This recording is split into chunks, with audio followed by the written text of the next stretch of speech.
Bonjour à tous et à toutes. Il me fait plaisir de vous parler tout seul dans le bâtiment de l'Église, sans même la présence d'un technicien. Il me fait plaisir de vous adresser, chers frères, chères sœurs, quelques mots d'encouragement. Je vous ai parlé il y a 2 semaines de la première rencontre que Jacob a fait avec Dieu dans Genèse au chapitre 28, alors qu'il était dans un lieu désert qui s'est appelé par la suite Béthel. Nous avons parlé de comment, dans les moments difficiles de notre vie, les moments où nous n'avons plus le contrôle, les moments où nous nous sentons seuls, où nous sommes dans des déserts, ce sont ces moments que Dieu semble privilégier pour nous rencontrer d'une manière spéciale. Puis un de mes encouragements était, il y a 2 semaines, ne gaspillons pas ces moments spéciaux parce que, évidemment, on peut rencontrer Dieu à tout moment. Dieu, il est en nous comme enfant de Dieu, pour ceux et celles qui abandonnent leur vie à Jésus. Maintenant, je crois qu'il y a une opportunité spéciale de croissance quand notre dépendance de Dieu, qui est tout le temps là, est manifeste, quand elle est plus évidente pour nous. J'aimerais vous lire un extrait de Genèse 32. Nous sommes plusieurs années plus tard, parce que, évidemment, Jacob a travaillé chez Laban 14 ans pour avoir comme épouse Rachel et Léa. Et puis ensuite, il a travaillé même plusieurs années de plus pour avoir un troupeau. Donc, on est vraiment là un bon nombre d'années plus tard. Et puis là, on voit un Jacob qui quitte le pays où il était avec toute sa famille. Il quitte le lieu de résidence, de demeure de Laban. Et là, va à la rencontre d'Ésaü, mais il apprend qu'Ésaü vient à sa rencontre avec 400 hommes. Il avait fui plusieurs années avant parce qu'il croyait qu'Ésaü voulait le tuer. Puis peut-être que là, Jacob se dit « Ouh, mon frère est rancunier, puis il veut toujours me tuer. » Et puis on voit qu'il espère apaiser Ésaü en mettant toutes sortes de cadeaux devant lui, puis en envoyant même sa femme et ses enfants là, au-devant, ce qui était un signe de soumission dans l'Ancien Monde, parce que dans l'Ancien Monde, si on était en guerre contre quelqu'un, on allait cacher sa femme et ses enfants dans des places fortifiées au loin. On ne les mettait pas au-devant, donc c'était vraiment un signe de soumission là, que de faire cela. Et là, il repasse le gué du Yabok, qui est une des branches là, du Jourdain, assez escarpée, assez à pic, où il y a des courants importants. Puis il passe la nuit seul. Puis là, il rencontre quelqu'un. J'aimerais lire avec vous ce passage-là. Il y a de quoi d'assez spécial, de très encourageant. C'est le lieu, je crois, où Jacob s'est converti à l'Éternel. Lisons-le ensemble. Donc, je vais vous inviter à tourner dans Genèse au chapitre 32, les versets 13 à 23. C'est dans ce lieu-là que Jacob passa la nuit. Il prit de ce qu'il avait sous la main pour faire un présent à Ésaü, son frère. 200 chèvres et 20 boucs, 200 brebis et 20 béliers, 30 femelles de chameaux avec leurs petits, qu'elles allaitaient, 40 vaches et 10 taureaux, 20 ânesses et 10 ânes. Il les remit à ses serviteurs, troupeau par troupeau, séparément, et il dit à ses serviteurs, « Passez devant moi et mettez un intervalle entre chaque troupeau. » Il donna cet ordre au premier. « Quand Ésaü, mon frère, te rencontrera et te demandera, « À qui es-tu? Où vas-tu? Et à qui appartient ce troupeau devant toi? » Je répondrai à ton serviteur Jacob. C'est un présent envoyé à mon seigneur Ésaü, et voici, il vient lui-même derrière nous. Il donna le même ordre au second, au troisième, et à tous ceux qui suivaient les troupeaux. C'est ainsi que vous parlerez à mon seigneur Ésaü quand vous le rencontrerez. Vous direz, voici, ton serviteur Jacob vient aussi derrière nous, car il se disait, je l'apaiserai par ce présent qui va devant moi. Ensuite, je le verrai en face, et peut-être m'accueillera-t-il favorablement. Le présent passa devant lui, et il resta cette nuit-là dans le camp. Il se leva la même nuit, prit ses 2 femmes et ses servantes, et ses 11 enfants, et passa le gué de Yabok. Il les prit et leur fit passer le torrent, et il le fit passer à tout ce qui lui appartenait. Donc ça, c'est vraiment l'épisode que je viens de vous raconter, où il essaie par ses propres forces, de s'appuyer sur ses tactiques de négociateur, sur sa bonne foi, sur des riches présents, plutôt que sur la promesse Dieu lui avait promis la protection. Il avait promis qu'il y aurait une descendance, etc. Au lieu de s'appuyer sur la promesse de Dieu, puis il venait de voir au début du chapitre 32, même le camp de l'Éternel, l'armée de l'Éternel qui était là, il a décidé de s'appuyer sur lui-même. Mais on va voir la suite. Puis permettez-moi de vous lire la balance du chapitre. C'est là que je veux attirer vos regards aujourd'hui. Donc, nous allons lire maintenant les versets 24 à 32, la fin du chapitre. Jacob demeura seul. Hein, souvenez-vous, c'est dans des moments de solitude que Dieu veut nous rencontrer pour nous donner parfois ses plus précieuses bénédictions. Alors un homme lutta avec lui jusqu'au lever de l'aurore. Voyant qu'il ne pouvait le vaincre, cet homme le frappa à l'emboîture de la hanche. Et l'emboîture de la hanche de Jacob se démit pendant qu'il luttait avec lui. Le mot original en hébreu, quand il dit qu'il l'a frappé à l'emboîture de la hanche, puis on sait que c'est Dieu, cette personne-là, c'est le mot toucher. Hein?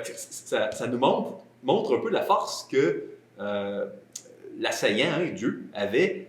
Il a touché la hanche, puis une hanche, c'est assez difficile à démettre. Hein? C'est pas comme une épaule qui peut se démettre plus facilement. Une hanche, c'est assez stable. Dans le corps humain, plus une articulation est mobile, comme une épaule, plus c'est instable, mais plus une articulation est immobile, comme une hanche, ça bouge moins, plus c'est stable, plus c'est solide. Donc, ça devait être un coup d'une force assez impressionnante. Continuons. Il dit, « Laisse-moi aller, car l'aurore se lève. » Et Jacob répondit, « Je ne te laisserai point aller, que tu ne m'aies béni. » Ah, intéressant.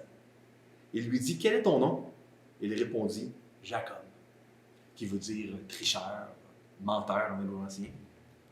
Il dit encore, ton nom ne sera plus Jacob, mais tu seras appelé Israël, car tu as lutté avec Dieu et avec des hommes, et tu as été vainqueur. Jacob l'interrogea en disant, fais-moi, je te prie, connaître ton nom. Il répondit, pourquoi demandes-tu mon nom? Et il le bénit là. Jacob appela ce lieu du nom de Péniel. Péniel qui veut dire Panim, la face, elle, Dieu, la face de Dieu. Car, dit-il, j'ai vu Dieu face à face et mon âme a été sauvée. Le soleil se levait lorsqu'il passa à Péniel. Jacob boitait de l'ange. C'est pourquoi, jusqu'à ce jour, les enfants d'Israël ne mangent point le tendon qui est à l'emboîture de l'ange. Car Dieu frappa Jacob à l'emboîture de l'ange au tendon. En passant, les Juifs, plusieurs Juifs, encore aujourd'hui, en 2020, ne mangent pas le tendon à l'emboîture de l'ange. C'est encore vrai aujourd'hui. Écoutez, il y a plusieurs leçons très précieuses que l'on peut tirer de ce passage qui semble spécial, qui semble curieux. Une des leçons, c'est que Dieu est un combattant. C'est quelque chose que l'on peut voir à plusieurs endroits. C'est lui qui combat contre le mal. C'est lui qui combat contre le mal en nous. C'est lui qui nous poursuit avec amour, avec grâce. Vous savez, on peut se demander comment un homme a pu combattre avec Dieu, alors que Dieu a juste touché la hanche, là, puis ça s'est démis. Comment ça qu'au moment où Jacob a eu une hanche qui était démise, puis a vu qu'il n'était pas capable d'avoir la victoire, donc au moment où Jacob a déclaré forfait, d'un certain point de vue, c'est là que Dieu l'a laissé gagner. C'est là que Dieu a perdu la bataille pour que Jacob la gagne. Comment ça fonctionne? Et comment on doit comprendre cette rencontre dans un lieu désert? Pourquoi Dieu s'est révélé de cette manière-là à Jacob? Vous savez, la manière dont Dieu se révèle à ses enfants dans les Écritures, elle est intentionnelle.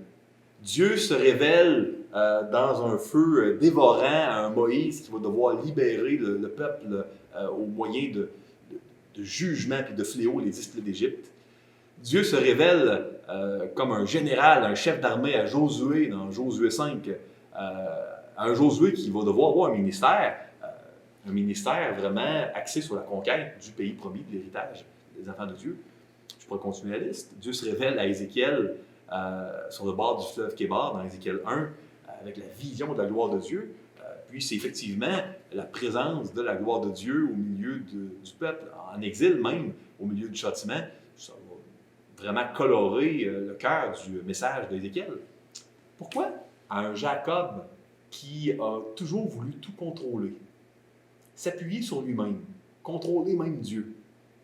Pourquoi il se révèle sous la forme d'un assaillant, d'un combattant? Moi, j'aimerais vous suggérer ce qui suit. Vous savez, toute sa vie, Jacob a essayé de contrôler Dieu.